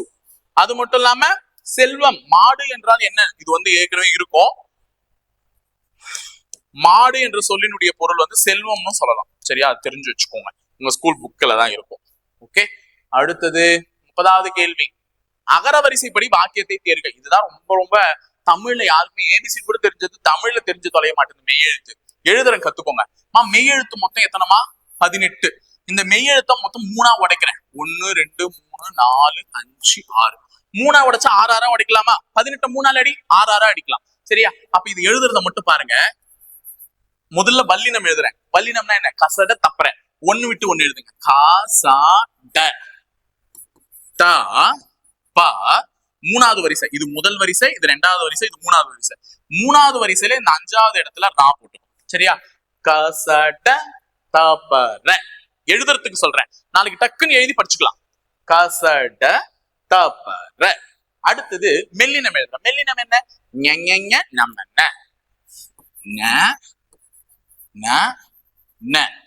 ந ம. இந்த 3வது இடத்துல ந. சரியா? நம்ம. புரியுதா? இது மெல்லினம். அடுத்தது இடையினம், எரல வழல. ஏன்னா இடையில இருக்குல்ல, அது அப்படியே லைனா எழுத வேண்டியதான். எரல வழல. அவ்வளவுதாமா, முடிஞ்சா. இதுதாமா மெய்யெழுத்து வரிசை. இதுதான் மெய்யெழுத்து வரிசை. இதுக்கு மேல புள்ளி வச்சுக்கிட்டா இது எல்லாம் என்னது? மெய்யெழுத்து. அவ்வளவுதான். சரியா? அப்ப இனிமே எழுதுறதுக்கு கஷ்டம் எல்லாம் படக்கூடாது. இவ்வளவுதான், சிம்பிளா எழுதிடலாம். சரியா? இது எழுதிட்டீங்கன்னா இந்த அகர வரிசைப்படி எதெல்லாம் முதல்ல வரும்னு சொல்லிடலாம். இப்ப இதுல எது முதல்ல வரும்னா, நீ இத நிலத்தை பார்த்துட்ட, நிலத்துல 5 நீல குறிஞ்சி, அடுத்தது முல்லை, அடுத்தது மருதம்னா பிச்சுடுவேன். நான் அகர வரிசைப்படி எழுத சொல்லியிருக்கேன். 5 திணைகள் 5 நிலங்களை வரிசைப்படுத்த சொல்ல. அப்ப இங்க குறிஞ்சி என்ன? ஃபர்ஸ்ட் கால ஆரம்பிக்கக்கூடிய குறிஞ்சி. ஏன்னா இந்த கூ எதுல வரும்? காவரிசையில தான் வரும். காக்கா கீ கீ கூ கூ கே கேன்னு வரும். அப்போ அந்த கூ காவரிசையில வர்றதுனால குறிஞ்சி ஃபர்ஸ்ட் இருக்கணும். அப்ப இவங்க மட்டும் ஆப்ஷன்ல இல்ல. ஏன்னா எல்லாத்துலயுமே குறிஞ்சி தான் ஃபர்ஸ்ட் இருக்கு. அப்ப அவங்க ஆப்ஷன்ல நெய்தல் இருக்கிறதுனால காக்கு அடுத்து எது வருது இதுல? நாலதான் நானா நீ நீ நூ நூ நே நே வரும். அப்ப நெய்தல் 2வதா இருக்கு. அப்ப இவங்களும் இல்ல, இவங்களும் இல்ல. அவ்வளவுதான். அடுத்தது பா வரிசையில வரக்கூடிய பாலை, அடுத்தது மா வரிசையில வரக்கூடிய மருதம். அப்ப டி ஆப்ஷன் தான் சரி. புரியுதா? அப்போ இந்த மெய்யெழுத்து எழுத தெரியலன்னா ஒண்ணுமே பண்ண முடியாது. அகர முதல் எழுத்து அந்த இதெல்லாம் எழுதிருவீங்க. தட் மீன்ஸ் உயிரெழுத்து எழுதிருவீங்க. இதுதான் தெரியாது, இது எழுதுக்குங்க. கசட தப ர ஞ நம ந எரல வழல நடுவுல. அவ்வளவுதான். எழுதிட்டீங்கன்னா முடிஞ்சிடும் மெய்யெழுத்து. 31 சொல்லை பொருளோடு பொறுத்துக அப்படின்னு சொல்லியிருக்காங்க. வனப்பு என்ற சொல்லினுடைய பொருள் என்னன்னு கேக்குறாங்க. வனப்பு என்றால் இப்பொழுதுதான் சொல்லிவிட்டேன், அழகு. வனப்பு என்றால் அழகு. அடவி என்றால் காடு. அழுவம் என்றாலும் காடு, அடவி என்றாலும் காடு. மருங்கி வா, பக்கம் வா. மருங்கி என்றால் பக்கம். மதுரம் என்றால் இனிமை. சோ 4 1 2 3 அப்படின்னு சொல்லக்கூடிய சி ஆப்ஷன். மருங்கி வா என்றால் அருகில் வா, பக்கம் வா. அடுத்தது பிழையற்ற வாக்கியம் எது? இந்த ஒரு வித்தியாசத்தை தெரிஞ்சுக்கணுமா? இந்த ஒரு என்பது உயிர்மை எழுத்துக்கு முன்னாடி வரும். ஓர் என்பது உயிர் எழுத்துக்கு முன்னாடி வரும். அவ்வளவுதான். சரியா? அப்ப உயிர் எழுத்துக்கு முன்னாடி ஓர் போடணும். அங்க உயிர் எழுத்து இருக்கா? அமைச்சர். அப்ப அமைச்சர்ல ஆ என்பது உயிர் எழுத்து, அதுக்கு முன்னாடி ஓர் போடலாம். ஆனா மா என்பது என்னன்னு பாத்தீங்கன்னா உயிர்மை எழுத்து, அதுக்கு முன்னாடி ஓர் போடக்கூடாது, ஒரு தான் போடணும். அப்ப இது பிழை. இங்க பாருங்க, ஒரு மாவட்டத்தில் ஒரு அமைச்சர். அமைச்சர் உயிர் எழுத்து, அதுக்கு முன்னாடி ஓர் தான் போடணும், ஒரு போடக்கூடாது. அப்ப இதுவும் பிழை. ஒரு மாவட்டத்தில் உயிர்மை எழுத்துக்கு முன்னாடி ஒரு, அமைச்சருக்கு முன்னாடி ஓர். இது சரி. இதுல மாவட்டத்தில் மாறி மாறி இருக்கு, இது பிழை. அப்போ பிழையற்ற தொடர் எது? சி. தெரிஞ்சு வச்சுக்கோங்க. 33 பின்வருவனவற்றுள் எது உருவகம் அன்று? உருவகம் ஓமை ஆக்கிய வித்தியாசம் சொல்றேன்னு சொன்னேன். ஓகேவா? இதுதான் உருவகம் அன்று. ஏன்னா இது ஓமை தொகை. சரியா? ஓமை தொகை. கயல் என்றால் மீன் போன்ற கண். மீன் போன்ற கண்களை உடையவர். கயற்கண் அப்படின்னு சொன்னா மீன் போன்ற கண். இந்த போன்ற போல ஓம உறுப்புகள் மறைந்து வந்தால் அது ஓமை தொகை. இப்ப நீங்க என்ன தெரிஞ்சுக்கலாம்னா, ஒரு ஓமிக்கப்படக்கூடிய பொருள் இங்க கண்ணுதான் எப்படி இருக்குன்னு சொல்லியிருக்காங்க. மீன் போன்ற கண்ணுடா அவங்க கண்ணு அப்படின்னு சொல்றாங்கல்ல. அப்ப கண்ணுதான் நீங்க ஓமிக்கப்படக்கூடியது. கண்ணைத்தான் வர்ணிக்கிறாங்க. அப்ப கண்ணை வர்ணிக்கும் பொழுது அது மீன் போன்ற கண் என்று சொல்கிறார்கள். அப்ப வர்ணிக்கப்படக்கூடிய பொருள் பின்னாடி இருந்து வர்ணிக்க எதா சொல்றாங்களோ அது முன்னாடி இருந்துச்சுன்னா அது ஓமை தொகை. இங்க அடியை வர்ணிக்கிறாங்க. அவங்க அடி எப்படிப்பட்ட அடி தெரியுமா? அடி என்றால் என்ன? பாதம். அந்த பாதம் மலர் போன்ற பாதம். அப்போ வர்ணிக்கப்படக்கூடியது அடி. அது எப்படிப்பட்டதுன்னு சொல்றாங்க? மலர் போன்றதுன்னு சொல்றாங்க. இந்த மாதிரி அது முன்னும் பின்னும் இருந்துச்சுன்னா இது என்னது? உருவகம். சரியா? அப்ப உடல் உறுப்புகள் பின்னாடி இருந்து வர்ணிக்கப்படக்கூடியது முன்னாடி இருந்தா ஓமை தொகை. உடல் உறுப்புகள் முன்னாடி இருந்து வர்ணிக்கப்படக்கூடியது பின்னாடி இருந்தா உருவகம். இங்க மொழியை வர்ணிக்கிறார்கள். மொழி எப்படிப்பட்ட மொழி? தமிழ் மொழி அமுது போன்ற மொழி.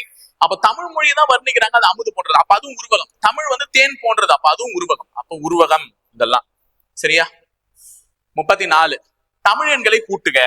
இதுக்கு ஃபார்முலா தானே, கடலை உருண்டையை எல்லாருக்கும் தெரியும், கடலை உருண்டையை நுணுக்கி சமைத்து ருசித்து சாப்பிட என்னை அம்மா கூப்பிட்டார். இந்த லைனை மனப்பாடம் பண்ணி வச்சுக்கோங்க. இதுதான் தமிழ் எண்கள். இப்ப இதுல கா என்பது 1, ஊ என்பது 2, நூ என்பது 3, சா என்பது 4, ருசித்து 5, சா 6, ஏ 7, ஆ 8, கூப்பிட்டார் 9. 0க்கு 0. இப்ப இத கூட்டினா என்ன வரும் கேக்குறாங்க. ரூ இருக்கா, ரூ என்னது 5, அப்ப ரூனா 5. ஆன் இருக்கா, ஆ என்னது அம்மா 8, அப்ப 58 பிளஸ் சா, சா என்னது 6, எண்ணெய் அகைன் 8, இவ்வளவுதான்மா. அப்ப 58 68 கூட்டினா என்ன வரும்னு கேக்குறாங்க. 8 8 16, 5 6 11 12, 126. அப்ப 1 எப்படி எழுதுறாங்க, கா. 2 எப்படி எழுதுறாங்க, ஊ. 6 எப்படி எழுதுறாங்க, சா, காவுசா, காவுசா. இது அவ்வளவுதான், டி ஆப்ஷன், காவுசா. அப்ப தமிழ் எண்களை கூட்டுங்கன்னா இந்த மாதிரி தான் கூட்டணும். அதுக்கு இது தெரிஞ்சிருக்கணும். கடலை உருண்டையை நுணுக்கி சமைத்து ருசித்து சாப்பிடா என்னை அம்மா கூப்பிட்டா. ஓகேவா? அடுத்து 35 பொருளுக்கேற்ற பொருத்தமான ஓமையை தேர்ந்தெடுத்து எழுதுகன்னு சொல்றாங்க. உலக நிலைகளை அறியாதிருத்தல். உலக நிலைனா எதையுமே பத்தி தெரிஞ்சுக்காம இருக்கிறத என்னன்னு சொல்றாங்க கேக்குறாங்க. எதையுமே பத்தி எனக்கு தெரியலன்னா நான் என்ன சொல்லுவேன், கிணற்று தவளை போல வாழ்ந்து விட்டேன். அப்ப கிணற்றுக்குள்ள இருக்கக்கூடிய தவளைக்கு உலக நிலைகள் எதுவுமே என்ன ஆகாது, தெரியாது. அப்ப உலக நிலைகளை அறியாது இருந்த ஒரு மனிதனை எப்படி சொல்லுவாங்கன்னா, கிணற்று தவளை போல ஒரே இடத்துல அந்த குண்டு சட்டிலே குதிரை ஓட்டினாங்கன்னு சொல்லுவாங்கல்ல, அந்த மாதிரி ஒரே இடத்துல இருந்து கிணற்று தவளைக்கு எதுவுமே தெரியாது. அப்ப உலக நிலைகளை அறியாத இடத்துல என்ற ஓமை வந்து கிணற்று தவளை போலன்னு சொல்லலாம். அப்ப கீரியும் பாம்பும் போலனா எதிரிகள், கீரியும் பாம்பும் போலனா எதிரிகளை பத்தி. இலவு காத்த கிளி போலனா ஏமாற்றம், ஒருத்தன் ஏமாந்திருக்கான இலவு காத்த கிளி போல. வடிவேல் சரி சொல்லியிருப்பார்ல, அன்னைக்கு வெடிச்சது குட்டி பஞ்சு மட்டும் இல்ல, இந்த கிளியோட குட்டி நெஞ்சும் தான் அப்படின்னு வரல. அப்ப இலவு காத்து கிளி போலனா என்னன்னா, இலவுன்றது அது பழம் பழுக்கும்னு சொல்லிட்டு ஒரு கிளி காத்துட்டே இருந்துச்சு. ஆனா அது பழம் இல்ல பஞ்சுன்னு அப்புறமா தான் அதுக்கு தெரிஞ்சிச்சு. அப்ப இலவு காத்து கிளி போலனா ஏமாற்றம். அனலிடைப்பட்ட புழு போலனா துன்பம், அனலிடைப்பட்ட புழு போலனா துன்பம். அனல்னா என்ன, நெருப்பு. நெருப்புல போய் ஒரு புழு மாட்டுச்சுன்னா என்ன ஆயிடும், சுருங்கி செத்து போயிடும். அப்ப அனலிடைப்பட்ட புழு போல என்றால் துன்பம். சரியா? அடுத்தது 36 ஒருமை பன்மை திரை. அப்பதான் அல்லர்னு சொன்னல, இப்ப இங்க அவன் கொடுத்துட்டாங்க. அவன் என்றாலே அல்லன் தான் வரணும். அப்ப அவன் கவிஞ்சன் அல்லன், அவன் என்றாலே அல்லன் வரணும். சோ அவன் கவிஞ்சன் அல்லன். ஏன்னா அவன் என்பது ஒருமை, கவிஞ்சன் என்பது ஒருமை, சோ அல்லன் தான் வரணும். அடுத்தது ஞானப்ப சிலை என போற்றப்படும் மூலிகை தூதுவரை. ஓகேவா? வள்ளலார் தெரியுமா? வள்ளலார் ராமலிங்க அடிகளார் சொல்லுவாங்க, பிறந்தது மருதூரில், ஜோதியானது வடலூரில், இந்த மாதிரி நிறைய சொல்லுவாங்க. அவர் வந்து ஞானப்ப சிலைன்னு ஒரு மூலிகையை சொல்றாரு. அந்த மூலிகையினுடைய பெயர் என்னன்னு பாத்தீங்கன்னா தூதுவளை. அப்ப கூற்று 1 சரி. காமராசரின் பிறந்த நாளே ஆண்டுதோறும் தேசிய கல்வி நாளாக கொண்டாடுகிறோம்னா, கரண்ட் அஃபேர்ஸ் எடுக்கும்போது நிறைய பேர் எனக்கு என்ன சொல்லியிருந்தீங்கன்னா, சார் தேசிய கல்வி தினம்னு நவம்பர் 11 சொல்றீங்க, மௌலானா அபுல் கலாம் ஆசாத்துடைய பிறந்த நாள், ஏன் அப்ப ஜூலை 15 வராதா காமராஜர் அவர்களுடைய பிறந்த நாள்னா? வராதுப்பா. தேசிய கல்வி தினம் நவம்பர் 11 தான். சர்வதேச கல்வி தினம் ஜனவரி 24 தான். இதை நான் ஆல்ரெடி கரண்ட் அஃபேர்ஸ்ல சொல்லிட்டேன். அப்ப காமராஜர் ஐயா அவருடைய பிறந்த நாள் என்னன்னு பாத்தீங்கன்னா கல்வி வளர்ச்சி நாள். கல்வி தினம் கிடையாது, கல்வி வளர்ச்சி தினம். தமிழகத்துல கொண்டாடுறோம். தமிழகத்துல கல்வி வளர்ச்சி தினம் அது எப்ப ஆண்டுதோறும்? ஜூலை 15. சரியா? அப்ப இரண்டாவது கூற்று தவறு. சோ கூற்று 1 மட்டும் சரி. அடுத்து 38 உரிய மரபு சொல்லை எழுதுகன்னு சொல்லிட்டு கேக்குறாங்க. மயில் என்னமா பண்ணும்? மயில் கரையுமா, மயில் அலருமா, பிளிருமா, அகவுமா? மயில் அகவும். அப்ப பிளிர்றது யாரு? யானை. சரியா? கரையிறது யாரு? காகம். அலர்றது யாரு? ஆந்தை. அப்போ நான் கேட்ட கொஸ்டினுக்கு இங்கே ஆன்சர் வந்துச்சு. ஆந்தை என்ன பண்ணுன்னு சொல்லிட்டு கேட்டு, இப்ப நான் கேட்டு போறேன், சிங்கம் என்ன பண்ணும்? உருமும் சொல்லாதீங்க, உருமும் வந்து புலி. சிங்கம் என்ன பண்ணுன்றத கரெக்டா சொல்லுங்க. ஏன்னா நீங்க எல்லாம் சிங்கங்கள்ல காவல் சிங்கங்கள். சொல்லுங்க பார்க்கலாம். அடுத்தது அகரவரிசைப்படி சொற்களை தீர் செய்க. இப்பதான் அகரவரிசைப்படி காணாச்சா எப்படி எழுதுறதுன்னு சொன்னேன். ஆனா இங்க எல்லாமே ஒரே இதுலதான் இருக்கு, தாத்தா தி தி து து. அப்பனா என்ன பண்ணணும்னா அந்த உயிரெழுத்தான இத்து கூட மெய்யெழுத்தான இத்து கூட உயிரெழுத்து ஆ சேரும் போது தான் உனக்கு தா கிடைக்கும். அப்ப இத்து கூட்டல் ஆ என்ன கிடைக்கும்னா தா. இத்து கூட்டல் ஈ என்ன கிடைக்கும்னா தி. இத்து கூட்டல் ஈ என்ன கிடைக்கும்னா தீ. இத்து கூட்டல் ஊ து. இத்து கூட்டல் ஊ தூ. இத்து கூட்டல் ஏ தே. இத்து கூட்டல் ஏ தே. இத்து கூட்டல் ஐ தை. இத்து கூட்டல் ஓ தோ. இத்து கூட்டல் ஓ தோ. இத்து கூட்டல் ஔ தௌ. இப்படி கிடைக்கும். இதுதான்மா, இப்படிதான் எழுதணும், எல்லாமே எழுதணும். இப்ப இங்க காக்கா கீக்கி போட்டோம்னா இக்கு இக்கு கூட்டல் கா ஆனா கா, இக்கு கூட்டல் ஆனா கா, அது மாதிரி மாத்தி தான் எழுதணும். நான் இங்க தா வரிசை இருக்கிறதுனால தா எழுதி காமிச்சிருக்கேன். இப்ப இதுல எது முதல்ல வருதுன்னா தா. இந்த தாவான முதல்ல வருது. அப்ப தால ஆரம்பிக்கக்கூடிய இது மூணுத்துலதான் ஏதோ ஒண்ணு முதல். அப்ப இது எலிமினேட்டட். அடுத்தது பாருங்க, தாக்கு அடுத்து எது வருது? தா. தால வார்த்தை இல்ல. அடுத்தது தீ. தீல வார்த்தை இருக்கு. அப்ப ரெண்டாவதா வந்து தீல இருக்கிறது வரணும். அப்ப திட்பம். அப்ப இவங்கதான் ஆப்ஷன். இவங்களும் இல்ல, இவங்களும் இல்ல, முடிஞ்சிச்சு. அப்ப தரங்கம், திட்பம், தையல், தோடுதான் அகர வரிசைப்படி இருக்கக்கூடியது. தெரிஞ்சு வச்சுக்கோங்க. சரியா? அடுத்து 40வது கேள்வி. 40வது கேள்வி ஓரெழுத்து ஒரு மொழி தான் கொடுத்திருக்கேன். இந்த ஓரெழுத்து ஒரு மொழிலாம் எந்த நூல்ல இருக்குன்னு தெரிஞ்சுக்கோங்க. அதை சொல்ல மறந்துட்டு பாருங்க. ஓரெழுத்து ஒரு மொழி நன்னூல்ல இருக்கும். பவனந்தி முனிவர் எழுதியிருப்பாரு. இதெல்லாம் நாளைக்கு வந்து உனக்கு தமிழ் தகுதி தேர்வு கூட பயன்படும். பவனந்தி முனிவர் எழுதியிருப்பாரு. ஓரெழுத்து ஒரு மொழி மொத்தம் எத்தனை? 42. அதுல 2 தான் நெடில், மத்த எல்லாமே குறில் அப்படின்னு சொல்லுவாங்க. இது மட்டும் எனக்கு டவுட்டா இருக்கு. குறில் நெடில்ல பாத்துக்கோங்க என்னன்னு, அது எது நெடில் எது குறில்னு. 2 சம்திங் 40 சம்திங். ஓகேவா? சரி. ஊ என்றால் ஊனை குறிக்கிறது 2. ஐ என்றால் தலைவனை குறிக்கிறது 1. நோ என்றால் துன்புறு, நோய், துன்பம், வலு சொன்னல 4. தே என்றால் கடவுள், தேவன். தே என்றால் தேவன் சொல்லுவாங்க. சோ தேவன் என்றால் யார்? கடவுள். சோ 3. 2 1 4 3. Answer option Bombay. 2 1 4 3. சரியா? அடுத்தது 41.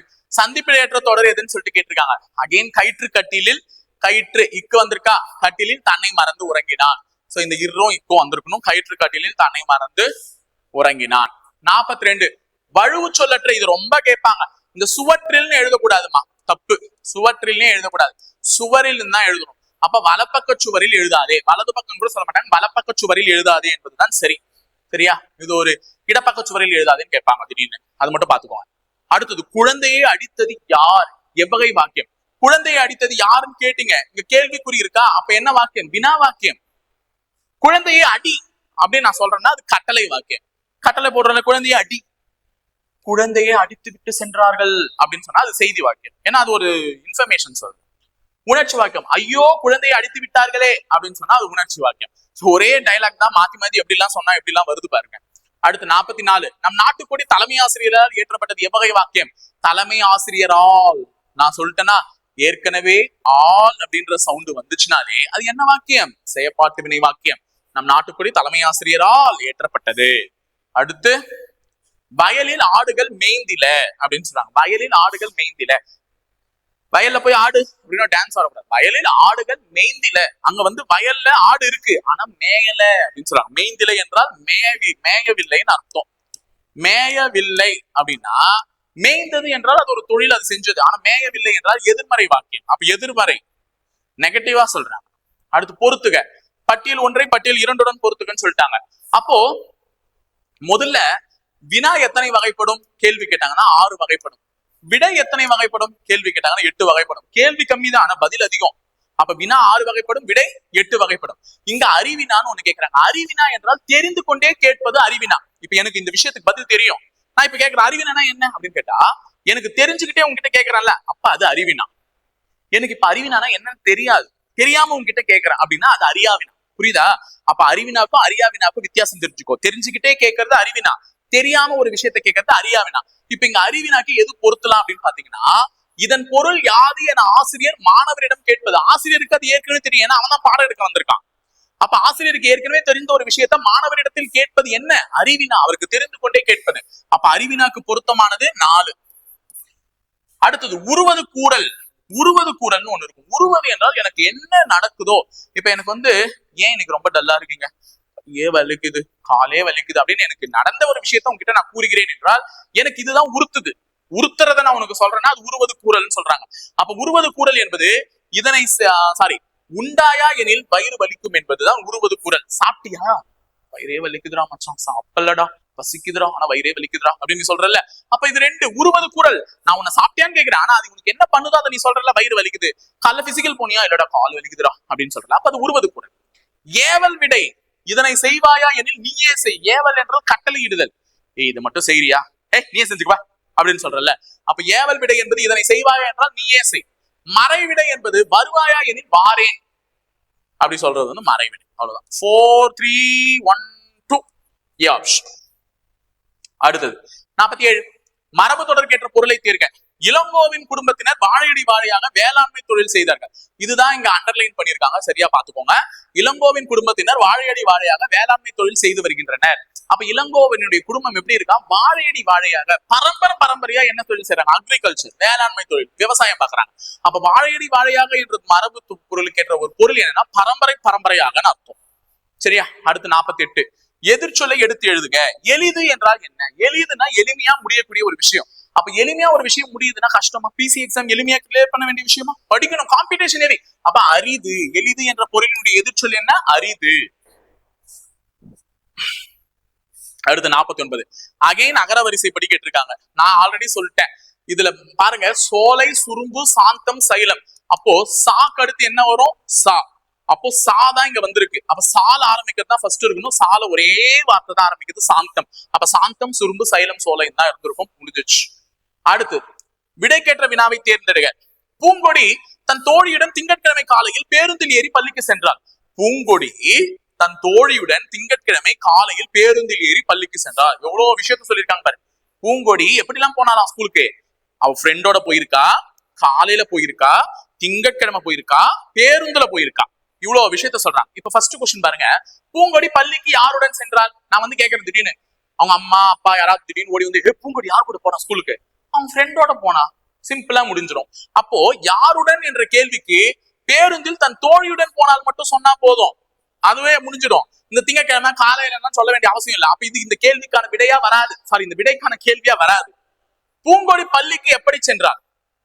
பூங்கொடி பள்ளிக்கு எத்தனை பேருடன் சென்றாள்? அவன் ஒரு தோழியோட தான் சென்றாள். எத்தனை பேருடன் கேட்கும் போது ஒரு தோழியுடன் மட்டும் தான் சொல்லுவான். அப்ப இதுவும் வராது. பூங்கொடி பள்ளிக்கு எப்பொழுது சென்றால்? பூங்கொடி எப்பொழுது பள்ளிக்கு சென்றால்? காலையில போனான்னு சொல்லுவேன். அப்ப இதுவும் வராது. அப்போ பூங்கொடி பள்ளிக்கு எப்படி சென்றால்? எப்படிப்பா போனா?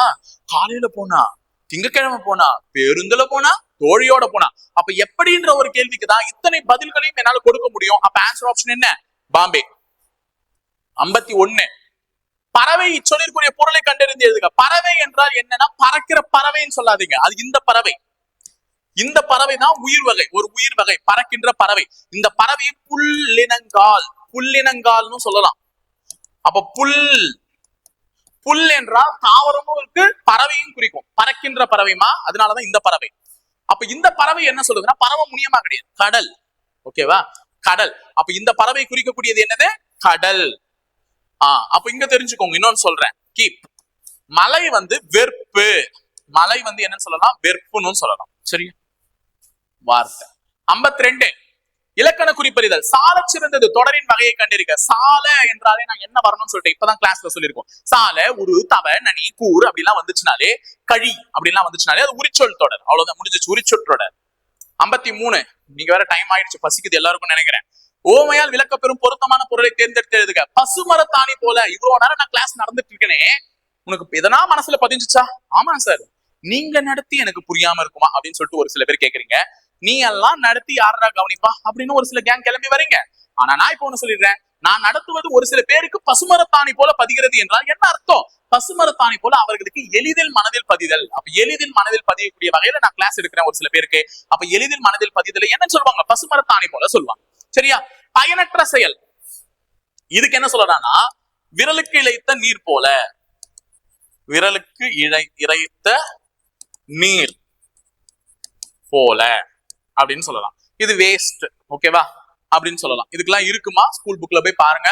அடுத்து 55. விடைக்கேற்ற வினாவை தேர்ந்தெடுக்க. மண்ணும் சிலம்பே மணி மேகலை வடிவே அப்படின்னு சொல்றாங்க. மண்ணும் சிலம்பே என்றால், சிலம்பு என்றால் சிலப்பதிகாரத்தை குறிக்கிறது. சிலம்பு என்றால் எதை குறிக்கிறது? சிலப்பதிகாரம். மணிமேகலை என்றால் மணிமேகலை குறிக்கிறது. இவை இரண்டையும் என்னன்னு சொல்லுவாங்க? ஐம்பெரும் காப்பியங்களின் முதல் 2 காப்பியங்கள், சமூக காப்பியம், முத்தமிழ் காப்பியம் அப்படின்னு சிலப்பதிகாரத்தை என்ன வேணா சொல்லிட்டு போயிட்டோம். ஆனா சிலப்பதிகாரமும் மணிமேகலையும் என்னன்னு சொல்லுவாங்கன்னா இரட்டை காப்பியங்கள்னு சொல்லுவாங்க. ஏன் என்றால் இதுக்கும் கனெக்ஷன் இருக்கு. புரியுதா? சிலப்பதிகாரத்தினுடைய தொடர்ச்சி தான் மணிமேகலை. சிலப்பதிகாரத்தின் கதை மாந்தர்கள் யார் யார்? கோவலன், கண்ணகி, மாதவி. இவர்கள் 3 பேரும் கதை மாந்தர்கள். சோ கோவலனுக்கும் கண்ணகிக்கும் இருக்கக்கூடிய ரிலேஷன்ஷிப் மாதவிக்கும் இருக்கும், கோவலனுக்கும் மாதவிக்கும். அப்ப கோவலன் மாதவிக்கு பிறந்தவள் தான் மணிமேகலை.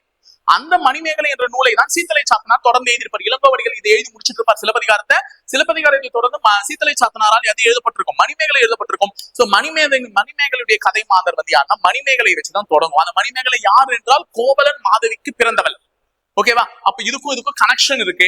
சோ அதனாலதான் அது இரட்டை காப்பியங்கள் சொல்றாங்க. அதனால மண்ணும் சிலம்பே மணிமேகலை வடிவே என்று சொல்றது என்னன்னு பாத்தீங்கன்னா, இரட்டை காப்பியங்கள் என அழைக்கப்படுவது எது என்ற கேள்விக்கு தான் இந்த பதில சொல்ல முடியும். அப்ப இரட்டை காப்பியங்கள் என்றால் என்ன, அவை எது அப்படின்னு சொல்லிட்டு நான் கேட்டுனா, மண்ணும் சிலம்பே மணிமேகலை வடிவே அப்படின்னு சொன்னா அதுதான் இரட்டை காப்பியங்கள். புரியுதா? அடுத்த 55வது கேள்வி, பிரித்தெழுதுதல். பசியின்றி என்ற சொல்லி பிரித்து எழுத என்ன கிடைக்கும்? பசி கூட்டல் இன்றி. ஏன்னா பசி நீங்க வந்துருச்சு, இந்த ஈ வந்து இன்றின்னு வரும். சோ பசி கூட்டல் இன்றின்னு சொல்லக்கூடிய ஏ ஆப்ஷன் தான் சரியா இருக்கும்.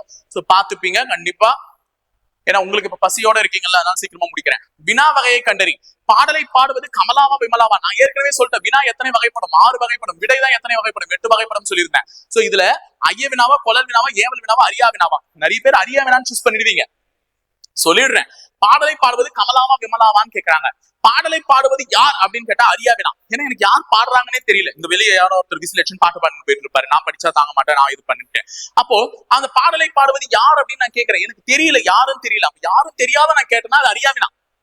ஆனா இப்ப இங்க வந்து நான் என்ன கேட்டிருக்கேன், வெளியில அந்த பாட்டு பாடுறது அவன் தானே இல்ல அவனா அப்படின்னு 2 பேரை நான் டவுட்ல வச்சுட்டு கேட்கிறேன். அப்ப பாடலை பாடுவது கமலாவா விமலாவா? பாடலை பாடுவது யாரோ, இந்த கமலாவா விமலாவா, இந்த 2 பேரில் தான் யாரோ ஒருவன் அப்படின்னு சொல்லும் போது அது ஐயவினா. டவுட்ல கேட்கறது வந்து என்னது? ஐயவினா. புரியுதா? அப்ப அரியாவினாக்கும் ஐயவினாக்கும் எவ்வளவு டவுட் இருக்கு பாத்தியா? அப்ப அரியாவினா என்றால் யார் என்றே தெரியாமல் நான் கேட்பது அரியாவினா. இவங்க 2 பேர்ல தான் யாரோ ஒருத்தர், ஆனா அவங்க 2 பேர்ல யாருன்னு எனக்கு தெரியல அப்படின்னு நான் டவுட்ல கேட்கறது வந்து ஐயவினா. சரியா? ஆன்சர் ஐயவினா. 57, பொருந்தா சொல்லி கண்டறிக. கேண்மை. இந்த கேண்மையினுடைய ஏதோ ஒண்ணு இது கூட பொருந்தது, ஒண்ணு மட்டும்தான் பொருந்தல. கேண்மை என்றால் நட்பு, கேண்மை என்றால் உறவு, கேண்மை என்றால் தோழமை. அப்ப தோழமை, உறவு, நட்பு இது எல்லாமே நம்ம கூட இருக்கிறது தான். அப்போ கேண்மை என்ற சொல்லினுடைய பொருந்தாத பொருள் என்னன்னு பாத்தீங்கன்னா பிரிவு, எதிரி, துரோகி, இதெல்லாம் வந்து கேண்மையினுடைய எதிர்ச்சொற்கள். அப்ப இங்க பொருந்தாதது எது? இதுதான். ஏன்னா கேண்மைக்கு இந்த சொல்லும் பொருந்தும், இந்த சொல்லும் பொருந்தும், இந்த சொல்லும் பொருந்தும். நட்பு வட்டத்தில் கூடியிருப்பவர்கள், உறவுக்குள் இருப்பவர்கள், எல்லாருமே உறவாடி கொண்டிருப்பவர்கள் எல்லாமே கேண்மைன்னு தான் சொல்லுவோம். அப்ப கேண்மையினுடைய எதிர்ச்சொல் வந்து பிரிவு, அதுதான் பொருந்தாத சொல். ஓகேவா? 58, இருபொருள் தருக. பிடி என்றால் என்ன? பிடி என்றாலே பெண் யானை. ஏன்னா களிறுனா என்ன நம்ம பார்த்திருக்கோம், ஆண் யானைன்னு பார்த்திருக்கோம். களிறுனா என்ன? ஆண் யானை. அப்ப பிடி என்றால் என்னன்னு பாத்தீங்கன்னா பெண் யானை. அப்ப பெண் யானை இருக்கு. இன்னொன்னு பிடித்தல், கை பிடித்தல் அப்படின்னு சொல்லுவாங்க பிடி. ஓகேவா? இன்னும் 2 கொஸ்டின் தாமா, சடன் முடிச்சிடலாம், டைம் வேஸ்ட் பண்ண வேணாம். இடம் எங்கும் என்பதை சேர்த்து எழுதுக. இடம் கூட்டல் எங்கும். இந்த இம்மு பிளஸ் ஏ புணர்ந்துச்சுன்னா என்ன வரும்? மேன் வரும். சோ இடம் எங்கும் என்று புணரும். ஓகேவா? இடம் எங்கும் என்று புணரும். லாஸ்ட், அடுக்கு தொடர்பாக கொடுக்கப்பட்டிருக்கும் வாசகங்களை கருத்தில் கொண்டு சரியான விடையை தேர்ந்தெடுங்க. அடுக்கு தொடர் எப்படி இருக்கும் சொல்லியிருந்தாலும் அதை பத்தி தான் கொடுத்திருக்காங்க. அடுக்கு தொடர் விரைவு, வெகுளி, அச்சம், உவகை, அவலம் ஆகிய பொருட்களின் காரணமாக தோன்றும். இது சரி. ஏன்னா அடுக்கு தொடர் விரைவு, வெகுளி இது மாதிரி எல்லாம் இருந்துச்சுன்னா தான் அடுக்கு தொடர் தோன்றும். இதெல்லாம் நான் வந்து எக்ஸ்பிளைன் பண்ணல இப்போதைக்கு. பட் இதெல்லாம் ஒரு காரணம், அடுக்கு தொடர் தோன்றுவதற்கான காரணம். இப்ப அச்சம் அப்படின்னா ஐயோ பாம்பு பாம்புன்னு 2 முறை கத்துறியா, அது அச்சம். நல்லா சிரிக்கிறியா, அதெல்லாம் வந்து ஓவகைலாம் அடுக்கு தொடர் தான். அடுக்கு தொடரில் ஒரே சொல் 2 முதல் 4 முறை வரை வரும். ஆமா, 2 தடவை பாம்பு பாம்புன்னு சொல்லலாம், பாம்பு பாம்பு பாம்பு பாம்புன்னு சொல்லலாம், எவ்வளவு நல்லா சொல்லலாம். அப்போ இதுவும் சரிதான். அடுக்கு தொடரில் உள்ள சொற்களை தனித்தனியே பிரித்து பார்த்தால் அவற்றுக்கு பொருள் இல்லைன்னு சொல்லியிருக்காங்க. தப்பு, அவற்றுக்கு பொருள் உண்டு. அடுக்கு தொடரில் இருக்கக்கூடிய சொற்களை பிரித்து பார்த்தால் பொருள் உண்டு. ஏன்னா பாம்பு என்று பிரித்தாலும் பொருள் தரும். ஓகேவா? அப்ப பாம்பு என்று சொல்லி பிரித்து பார்த்தால் பொருள் தரும். அப்ப இதுதான் தப்பு. அப்ப 1, 2 மற்றும் சரி, கூற்று 1, 2 மட்டும் சரி. சரியா? சரி, இதெல்லாம் தான் முடிச்சிட்டோம். தமிழ் கேட்டுட்டே இருந்தீங்க, 60 கொஸ்டின் போட்டிருக்கேன். 10 ஐயோ போதுண்டா சாமி, இதுக்கப்புறம் தமிழே கேட்க மாட்டேன்னு சொல்லாதீங்க. தமிழும் படிக்கணுமா? ஏன்னா தகுதி தேர்விலும் தமிழ் இருக்கு, உளவியல்லையும் தமிழ் இருக்குல்ல. தமிழ் வாழணும், தமிழ் வாழ்க, தமிழ் வெல்க, நீங்களும் வெல்ல வேண்டும், அதுதான் எங்களுடைய ஆசை. சோ இன்னைக்கு பிசி அல்டிமேட் பிடிச்சிருக்கும்னு நினைக்கிறேன். எல்லாருக்குமே கண்டிப்பா பிடிச்சிருக்கும். சோ உங்களுக்கு ரொம்ப பிடிச்சிருந்துச்சுன்னா ஆமா சார் ரொம்ப பிடிச்சிருக்கு சார் அப்படின்ட்டு ஒரு மறக்காம சொல்லிட்டு ஒரு லைக்கை போட்டு ஒரு சேனலை சப்ஸ்கிரைப் பண்ணிட்டு போயிடுங்க. உங்க ஃப்ரெண்ட்ஸுக்குமே ஷேர் பண்ணிக்கோங்க. மறக்காம கமெண்ட் டெஸ்ட் பேட்சோ அல்லது இந்த ரிவிஷன் மெட்டீரியல் வாங்கலன்னா வாங்கிக்கோங்க. ரிவிஷன் மெட்டீரியல் படிச்சாதான் தமிழ்லாம் நல்லபடியா தகுதி தேர்வுல பாஸ் பண்ண முடியும். சோ வாங்கி வச்சுக்கோங்க. சோ அடுத்தடுத்த அல்டிமேட் சீரிஸ்க்காக வெயிட் பண்ணிட்டே இருங்க. இணைந்திருங்கள், தொடர்ந்து பயணிப்போம். முப்படை பேச்சு மையத்துடன். நன்றி, வணக்கம்.